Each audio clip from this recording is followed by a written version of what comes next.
Ora então, boa noite a todos. É com grato prazer que hoje me encontro aqui deste lado. Normalmente costumo estar anonimamente sentado deste. E isso, naturalmente, representa para mim uma responsabilidade maior em partilhar convosco o pouco que eu vou estudando e vou sabendo disto. Mas, fundamentalmente, para mim tem também a vantagem de, ao estar deste lado, tenho uma excelente oportunidade de aprender também convosco, em particular no período de perguntas e respostas que possam depois suceder. O tema que me traz aqui hoje é lei, moral, justiça, amor e caridade. Mas temos este slide, e não é por acaso. Para aqueles que já tiveram a oportunidade de pegar no livro dos Espíritos, nomeadamente na parte terceira, ou o livro terceiro, como vos está recordado, o livro dos Espíritos tem 4 partes. E uma delas, a terceira, chama-se mesmo Leis Morais. Ora bem, as leis morais são apenas um subconjunto da chamada lei natural. Vem logo lá no início. E desse subconjunto, dentro desse subconjunto, esta lei da justiça, amor e caridade é como se fosse o Sol de um sistema solar. Portanto, é mais ou menos esta a ideia. E de qualquer das formas, nós agora, ao desenrolar da nossa palestra, vamos recordar todos esses conceitos. Como vos dizia, esses conceitos vocês podem encontrá-los aqui no livro dos Espíritos. Cá está, no livro terceiro, ou parte terceira, que tem por título Leis Morais, mas começa exatamente por explicar como se inserem as leis morais dentro do conjunto da lei natural. Vou-vos apresentar um pequenino resumo, uma psicografia, entre aspas, ok, de Allan Kardec. Vamos ver o que é que ele nos diz. É a parte que vamos ver do Sol, das leis morais, lei da justiça, amor e caridade. Vocês poderão encontrá-la entre estas perguntas 873 e 892. Então vamos lá ao dito resumo. Os espíritos evoluídos nos ensinam que o ser humano que se liberta da matéria, por não priorizar as futilidades mundanas, e por cultivar o amor ao próximo, aproxima-se da natureza espiritual. A moral dos espíritos superiores se resume como a do Cristo nesta máxima evangélica: fazer aos outros o que queríamos que os outros nos fizessem. Isto é, fazer o bem e não o mal. Neste princípio encontramos uma regra universal de proceder, mesmo para as nossas menores ações. Cada um de nós deve tornar-se útil, segundo as faculdades e os meios que Deus nos colocou nas mãos para nos provar. Eles nos ensinam também que não há faltas ou erros irreparáveis.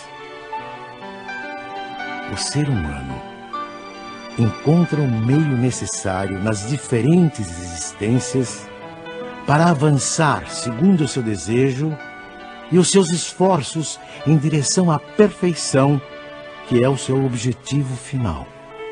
Portanto, as leis morais que encontramos no livro dos Espíritos resultam exatamente as ditas consequências ético-morais desta filosofia de base científica e que desta investigação filosófica sobre as crenças que o homem tem.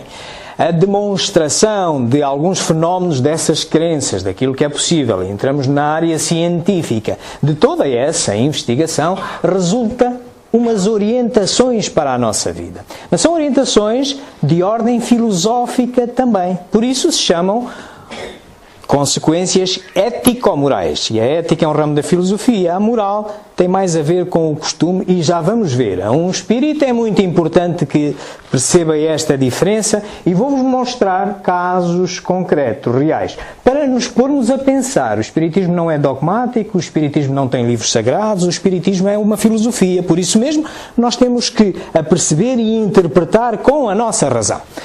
Ora bem, desse conjunto das leis naturais onde se integram as leis morais, elas têm umas características, têm uma origem e o conhecimento delas.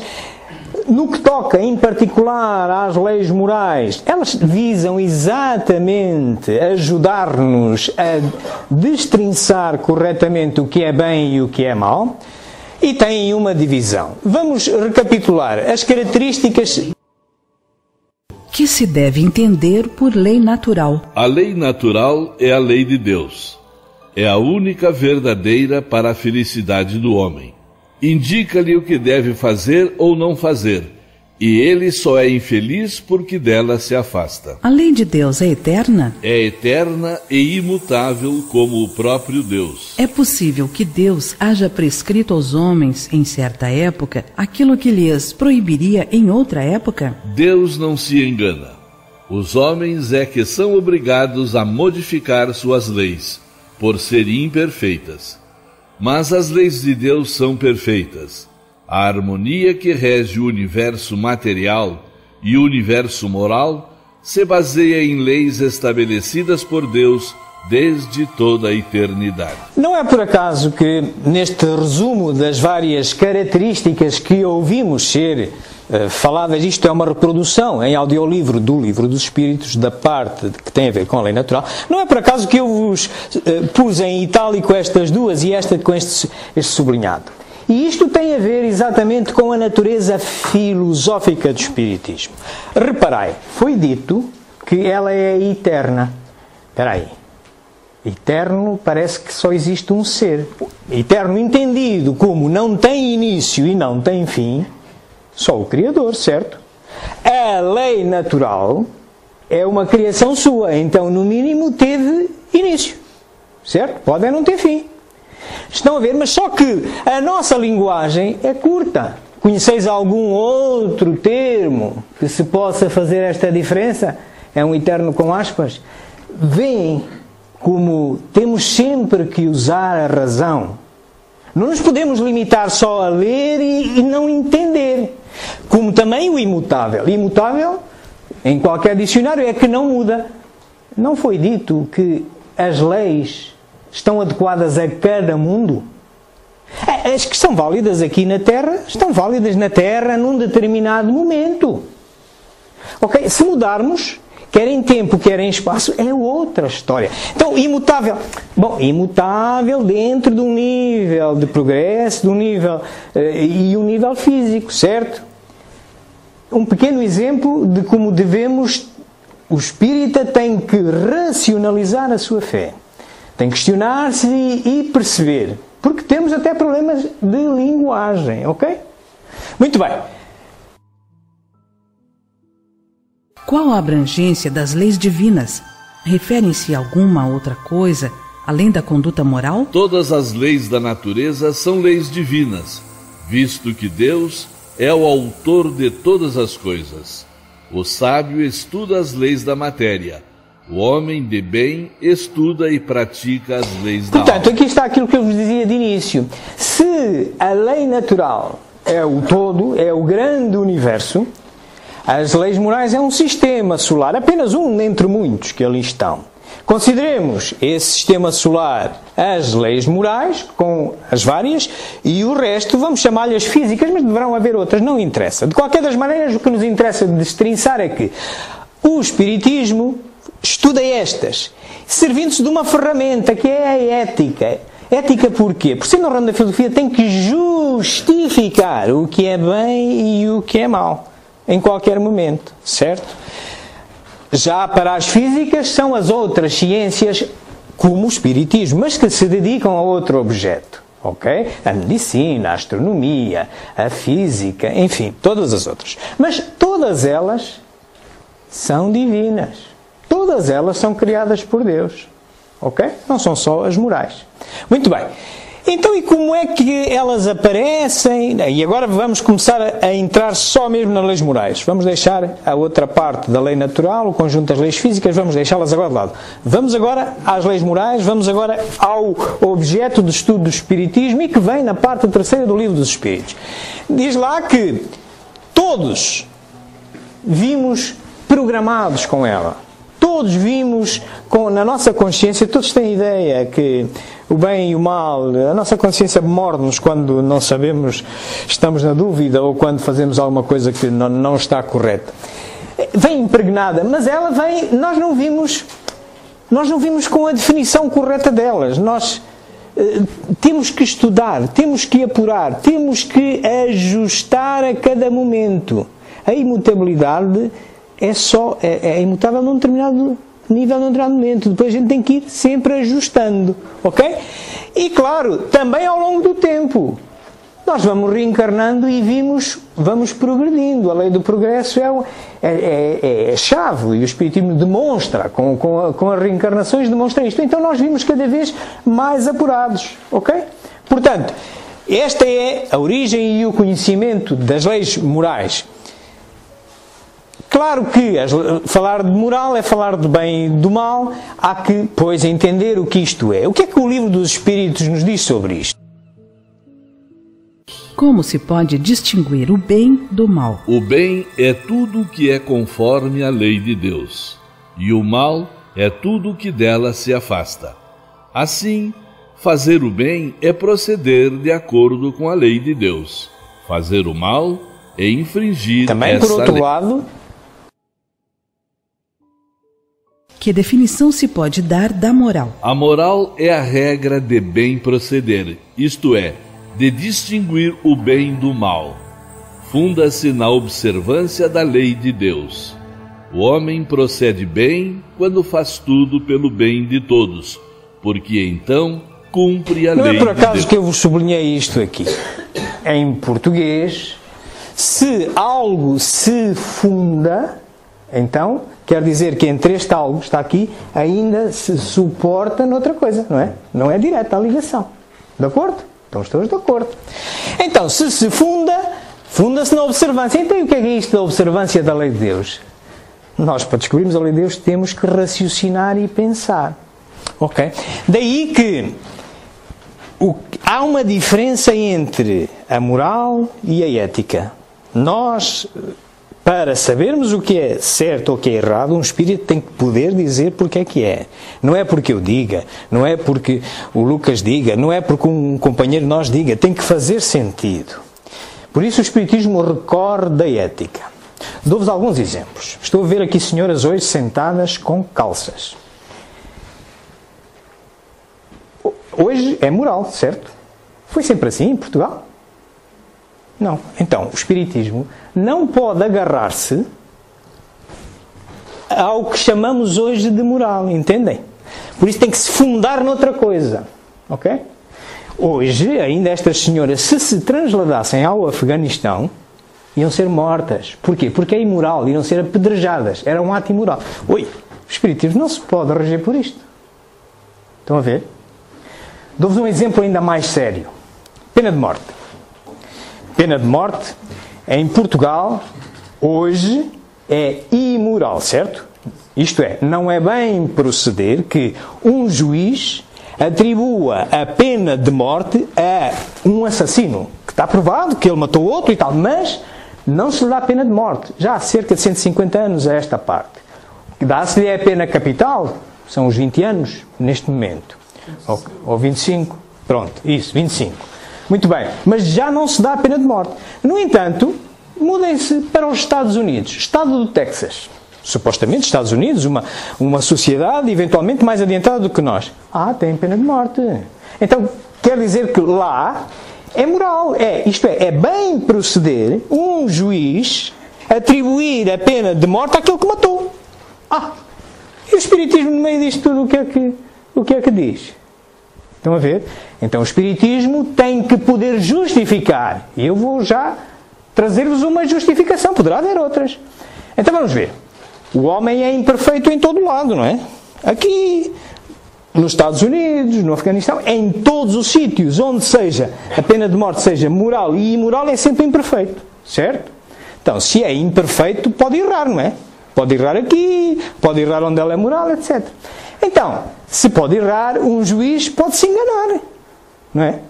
A gente vê quantas vezes se descobre, passado uns anos, que o juiz se enganou e afinal o indivíduo é inocente. Imaginemos que o julgamento era dar-lhe a pena de morte, foi na altura, julgava-se que ele era culpado, pena de morte, matou-se. Passado uns anos, verifica-se que o homem está inocente. Como é que agora se emenda a mão?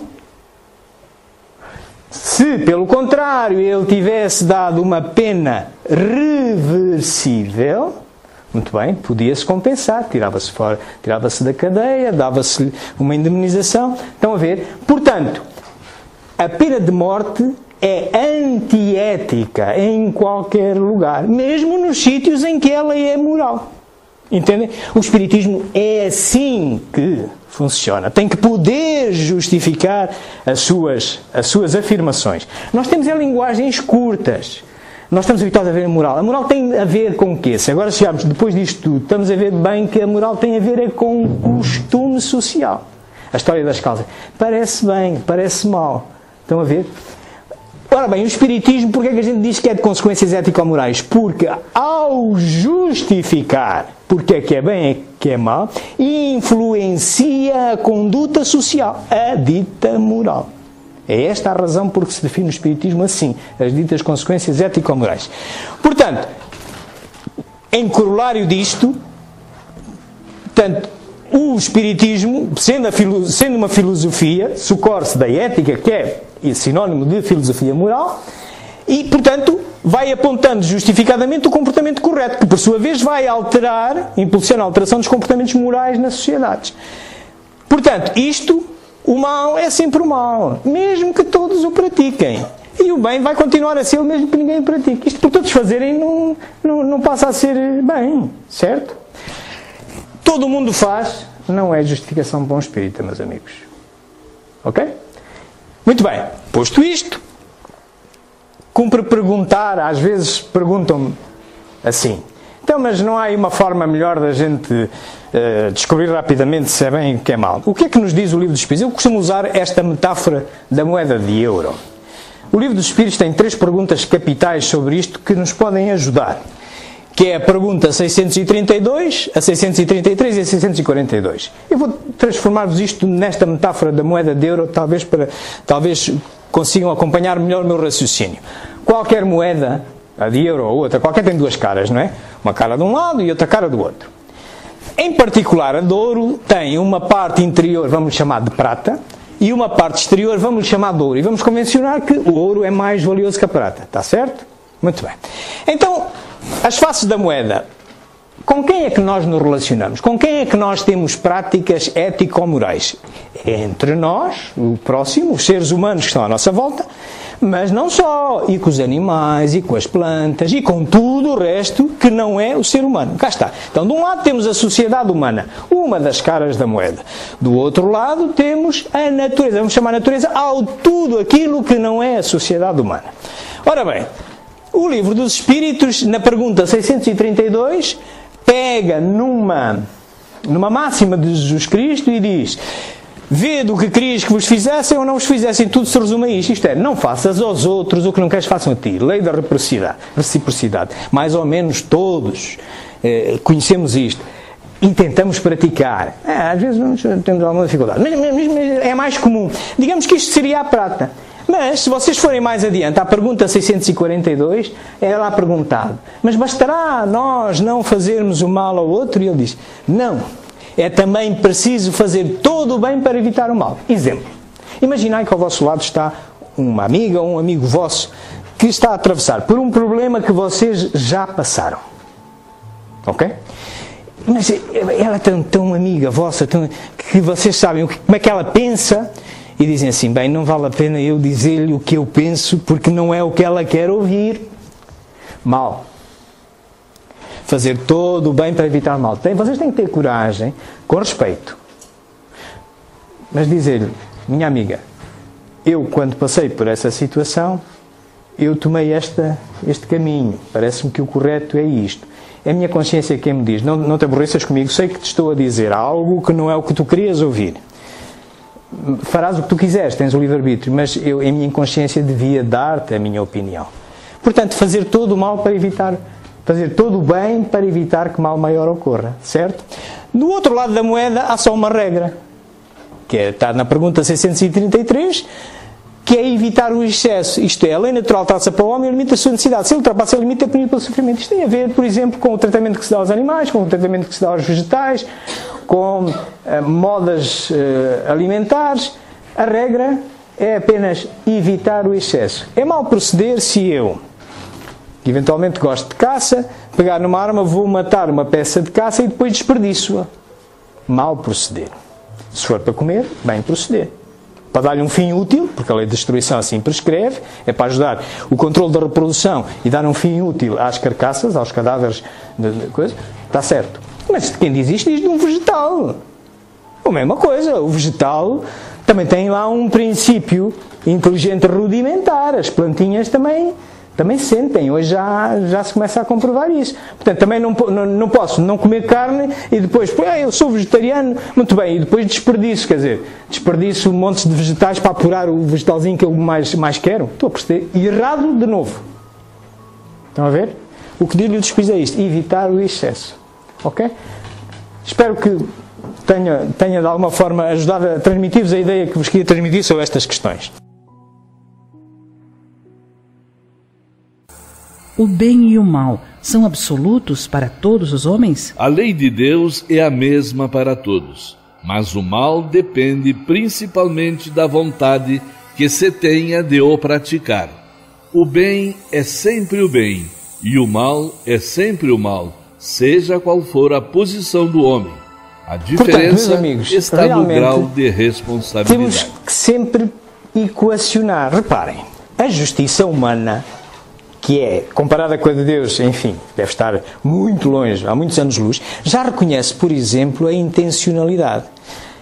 Eu se atropelar alguém sem querer, porque não tive tempo de travar, a pessoa, não havia passadeira, a pessoa atravessou-se de noite, a chover, e não sei o que, eu matei a pessoa, é igual a outro crime de uma pessoa que colhe outro na passadeira por querer. Matou na mesma. Mas, convenhamos, toda a gente está de acordo que há aqui diferenças de intenção. Até o juiz humano reconhece isso. O divino, muito mais. Chama-nos a atenção, diz atenção à intenção. O que conta aqui é a intenção. Portanto, há aqui gradação no mal, ok? Se o mal exponencia com a intenção em o praticar, o bem exponencia com a dificuldade em o praticar. Exemplo há bocadinho da nossa amiga que está a tratar daquelas dificuldades, etc. Outro exemplo, vocês vão pela rua e está um mendigo a pedir dinheiro. E, bem, vocês podem tomar a atitude, bem, eu vou ajudá-lo, dou-lhe uma moedinha ou não, mas experimentai hoje fazer de outra forma. Amigo, levanta-te daí e vem até a minha casa, vem jantar comigo e com a minha família.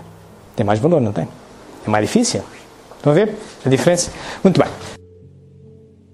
O que pensais da divisão da lei natural em 10 partes, compreendendo as leis de adoração, trabalho, reprodução, conservação, destruição, sociedade, progresso, igualdade, liberdade e, por fim, a de justiça, amor e caridade? Essa divisão da lei de Deus em 10 partes é a de Moisés e pode abranger todas as circunstâncias da vida, o que é essencial.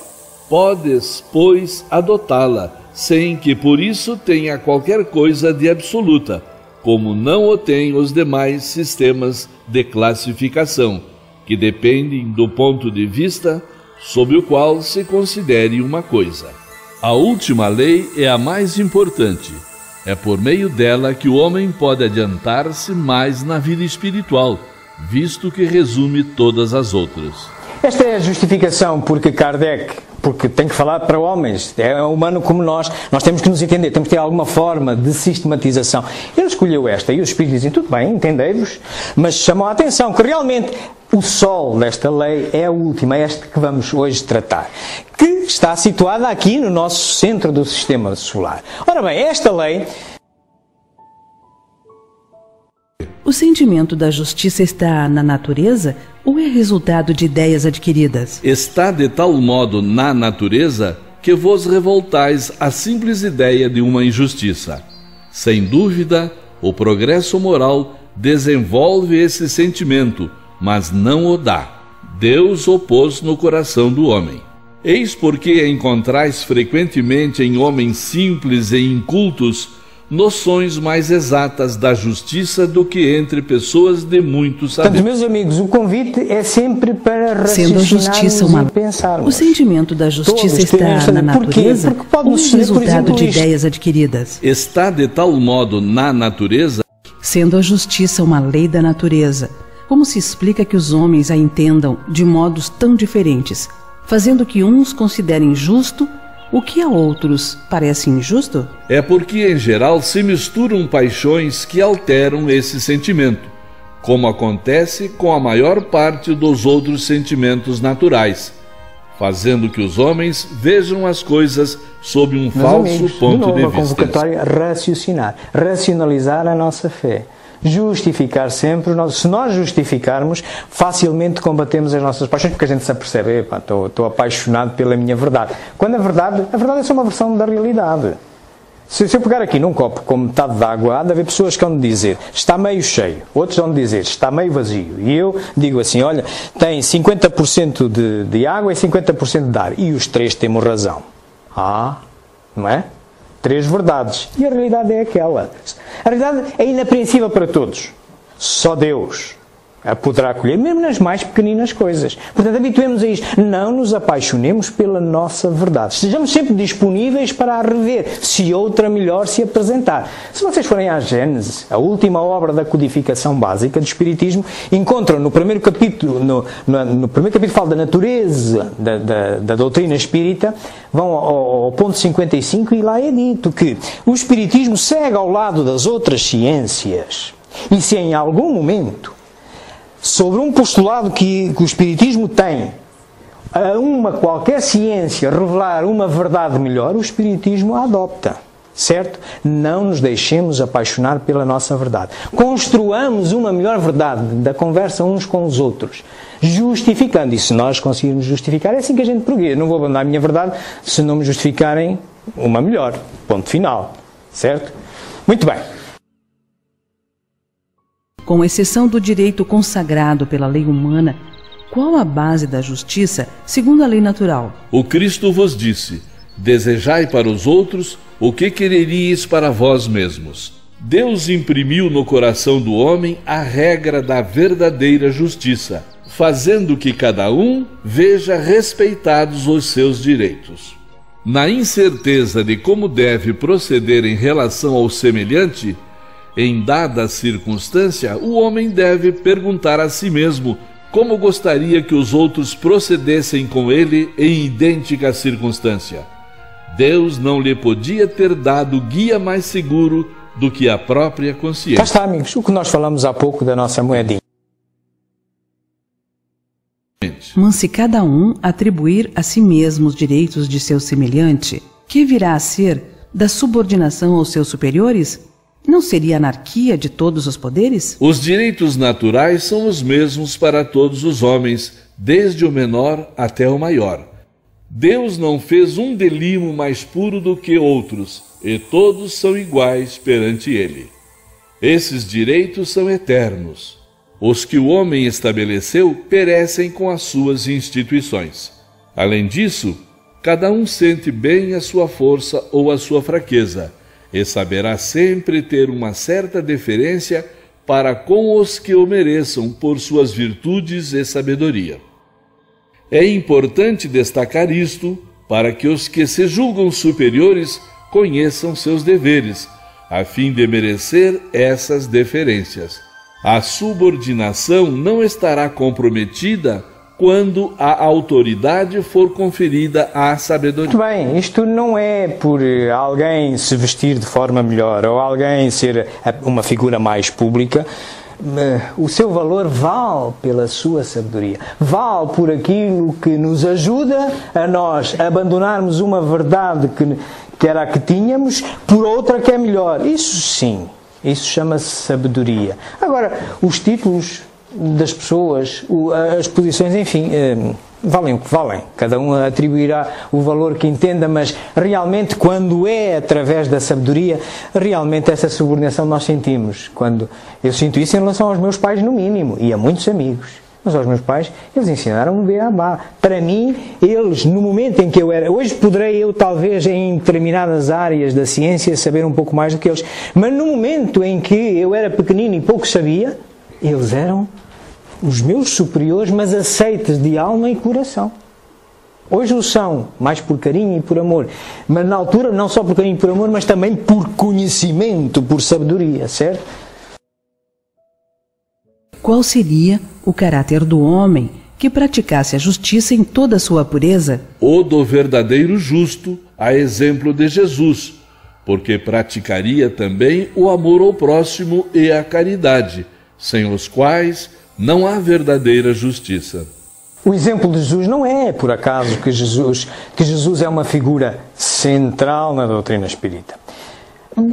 Poderia, eventualmente, até há outros seres também distintos e que são referenciais morais.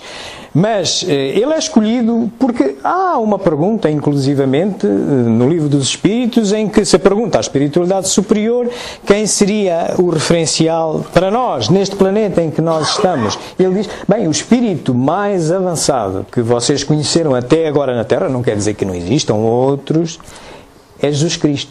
Segui. E por isso ele é referencial em muitas coisas, quer na justiça, quer na pureza, quer na caridade, e é por isso que não é por nenhuma convenção. O Espiritismo segue racionalmente os referenciais que demonstram realmente, racionalmente, o que é correto, o que é bom para nós, o que é uma boa verdade para nós. Esta lei vem depois falando-nos... Qual o primeiro de todos os direitos naturais do homem? O de viver. Por isso ninguém tem o direito de atentar contra a vida de seu semelhante, nem de fazer o que quer que possa comprometer a sua existência corporal. O direito de viver confere ao homem o direito de acumular bens que lhe permitam repousar quando não mais puder trabalhar? Sim, mas deve fazê-lo em família, como a abelha, por meio de um trabalho honesto e não acumular como um egoísta. Até mesmo alguns animais lhe dão o exemplo da previdência. Sim, direito à propriedade, adquirida justamente, mas façamo-lo para auxílio dos outros, não só para nós. É em família, como as abelhinhas e outros animais. Um homem tem o direito de defender os bens que acumulou pelo seu trabalho? Não disse Deus, não roubarás. E Jesus, dai a César o que é de César? Aquilo que o homem acumula por meio de trabalho honesto constitui legítima propriedade sua, que ele tem o direito de defender, porque a propriedade que é fruto do trabalho é um direito natural, tão sagrado quanto o de trabalhar e de viver. Estamos aqui para isso. Direito fundamental, viver e depois trabalhar em conjunto, em família, de forma não egoísta, e temos o direito de defender essa propriedade que justamente, sem explorar ninguém, nós adquirimos e que devemos repartir com os outros. Sejam que recursos forem, não estamos a falar só dos físicos. Então, e os espirituais? E os morais? E o que se faz aqui? Quando um ajuda o outro, conversa com o outro, isto também é um recurso. E quem os tem deve pô-los em prática. Ok? Qual o caráter da legítima propriedade? Só é legítima a propriedade que foi adquirida sem prejuízo de outrem. A lei de amor e de justiça proíbe que se faça aos outros o que não desejaríamos que nos fizessem, condenando por isso mesmo a aquisição de bens por quaisquer meios que lhes sejam contrários. É um corolário do que temos vindo a falar. O direito de propriedade não tem limites determinados? Sem dúvida. Tudo o que é legitimamente adquirido constitui uma propriedade. Mas, como já dissemos, a legislação humana é imperfeita e consagra muitos direitos convencionais que a justiça natural reprova. É por isso que os homens reformam suas leis à medida que o progresso se efetua e que melhor compreende a justiça. O que num século parece perfeito, afigura-se bárbaro no século seguinte. Toda a gente conhece Santiago de Compostela, não é verdade? Foi um santo. Também sabem que na lenda ele tem outro nome, tem um cognome assim mais esquisito, que é Matamoros, não é? Santo Matamoros. E foi por causa disso que ele, no século em que viveu, que era das cruzadas, em que se impunha a religião cristã, o cristianismo da altura, matando outros, não é? E ele, nessa altura, foi levado ao altar. Hoje, se ele fizesse isso, o que é que lhe acontecia? Olha, cadeia cá em Portugal 25 anos. E naqueles sítios em que a pena de morte é moral, morte. Estão a ver, de um tempo para o outro mudam. Portanto, a cabecinha tem que andar sempre a trabalhar. Não pode dar por sentado nenhum dogma. Sempre, sempre, sempre a pensar. Sempre a justificar porque é que é bem e porque é que é mau. É imutável apenas num determinado ponto. Mas mudando esse ponto, progredindo mais, as coisas são diferentes. Mudando de mundo, as coisas são diferentes. Ok? Muito bem.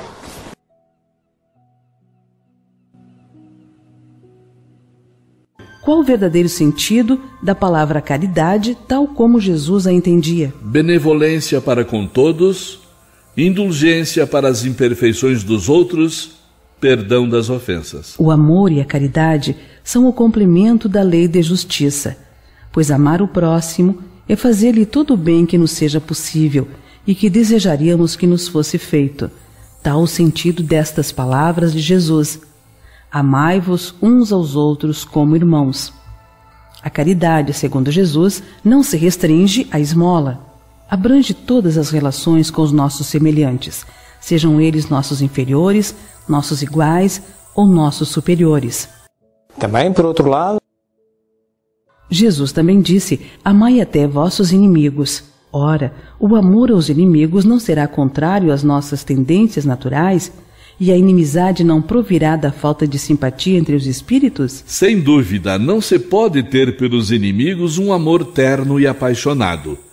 Não foi isso que Jesus quis dizer.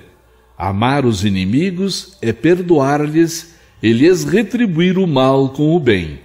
Assim procedendo, tornamo-nos superiores a eles, ao passo que, pela vingança, nós nos colocamos abaixo deles. 70 vezes 7 oportunidades. Não é essa história de dar a face, não é literalmente assim, dar a outra. Não, não. É dar a oportunidade a que o nosso irmão, porque ninguém é perfeito. Nem tampouco eu que estou a ser ofendido. Primeiro porque se há justiça divina, aquilo que eu estou a receber mereço. Pode não ser de agora, a causa não é de agora, pode vir lá de trás, ok? Portanto, assentemos isso no nosso coração. Portanto, e não procedamos como o outro, porque se nós estamos a recolher aquilo, se nós vamos proceder da mesma maneira, vamos nos vingar, estamos a semear para o futuro e lá estaremos num séculos mais para diante a não saber porque é que nos está a acontecer aquilo, que aquilo nos está a magoar. Portanto, perdoemos 70 vezes 7, demos a oportunidade 70 vezes 7, nada de vinganças. Que se deve pensar da esmola? O homem reduzido a pedir esmola se degrada moral e fisicamente, embrutece-se.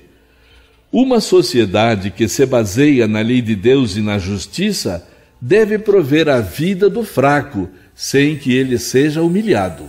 Deve assegurar a existência dos que não podem trabalhar, sem lhes deixar a vida à mercê do acaso e da boa vontade de alguns. Então, reprovais a esmola? Não, não é a esmola que é reprovável, mas a maneira pela qual habitualmente é dada. É preciso distinguir a esmola propriamente dita da beneficência. Nem sempre o mais necessitado é o que pede. O temor de uma humilhação detém o verdadeiro pobre, que muitas vezes sofre sem se queixar. É a esse que o homem verdadeiramente humano sabe ir procurar sem ostentação. Portanto, a esmola não é proibida, antes pelo contrário, mas cuidado com a forma como se dá. Que não julgueis que aquele que está a pedir é menos que vocês. Está em dificuldades.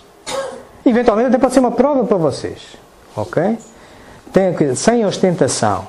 E, se possível, essa esmola que se transforme numa oportunidade de trabalho. Em vez de darem uma esmola, façam ele sentir-se útil. Olha, eu dou-te algum dinheiro se me fizeres isto ou aquilo que eu possa precisar. E a humilhação é diferente. Imaginai-vos vocês pedirem esmola, talvez haja já quem tenham feito. É humilhante. O próprio, só mesmo em circunstâncias últimas é que o faz. Portanto, sejamos muito compreensivos. Tenhamos muito cuidado. E, se possível, transformemos isso como se fosse num pequenino salário. Em vez de ser dar-te a esmola por dar, tentar que seja útil. Ele sinta que está a fazer algo para receber aquilo. Não é fácil, mas é assim, é este o caminho. Não haverá homens reduzidos à mendicância por sua própria culpa? Sem dúvida. Mas, se uma boa educação moral lhes tivesse ensinado a praticar a lei de Deus, não teria caído nos excessos que ocasionaram a sua perdição.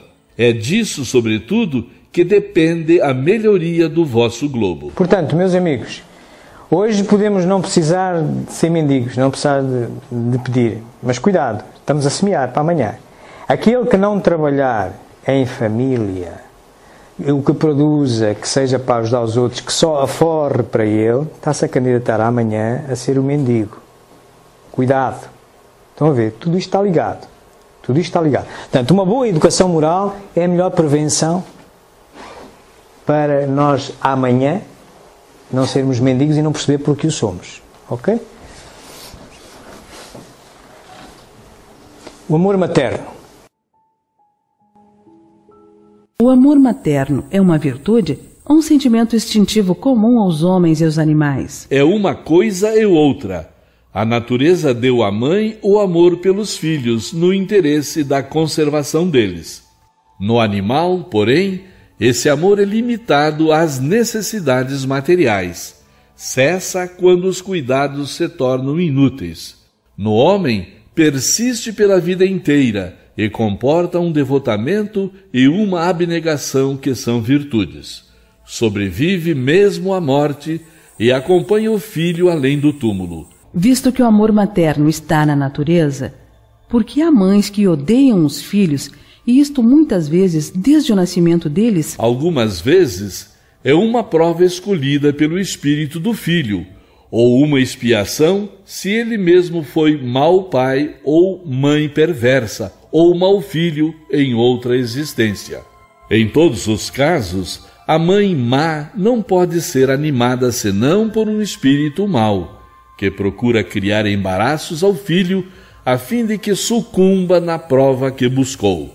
Mas essa violação das leis da natureza não ficará impune e o espírito do filho será recompensado pelos obstáculos que haja superado. Os pais que têm filhos que lhe causam desgostos não são desculpáveis pelo fato de não lhes dispensarem a ternura a que teriam direito em caso contrário? Não, porque é um encargo que lhes é confiado e a missão deles consiste em se esforçarem por encaminhar os filhos para o bem.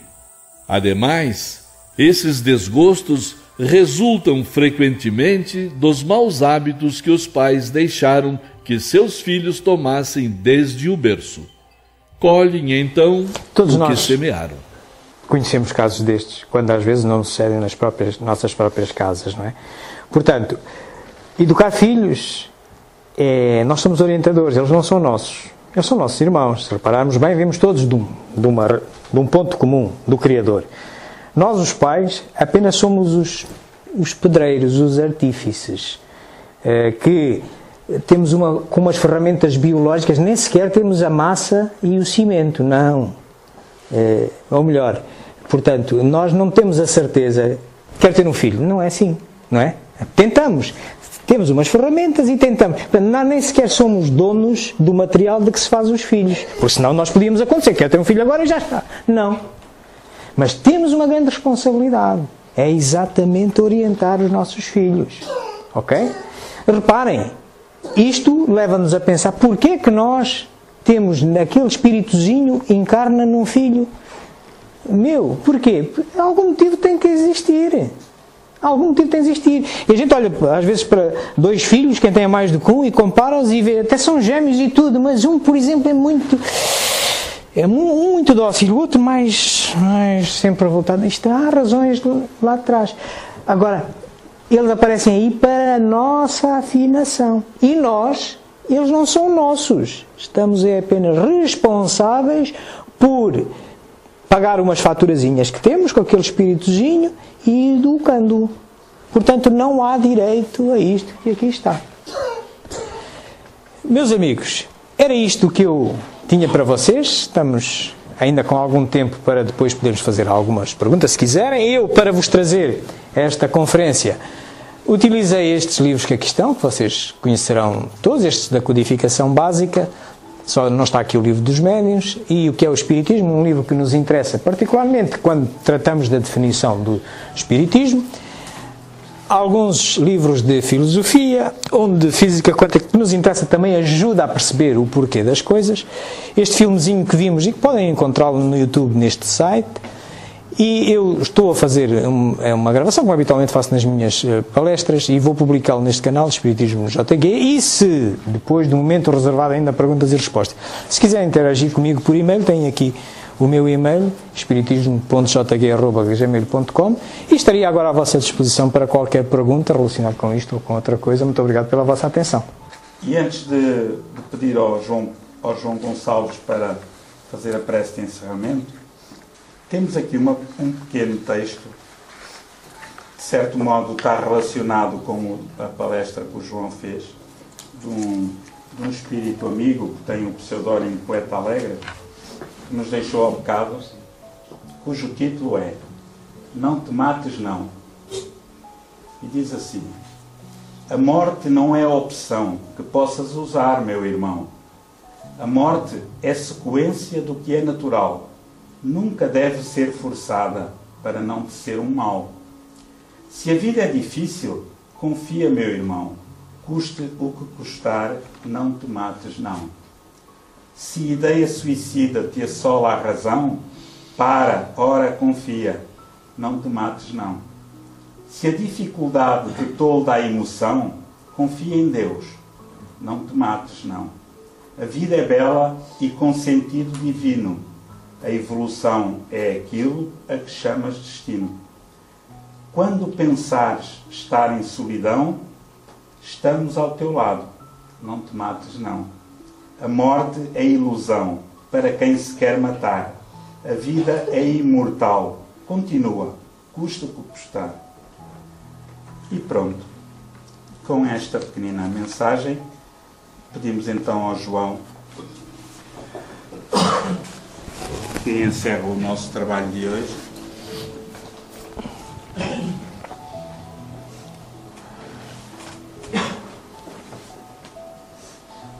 Vamos serenar, vamos recolher ao nosso íntimo, ao nosso solo interior,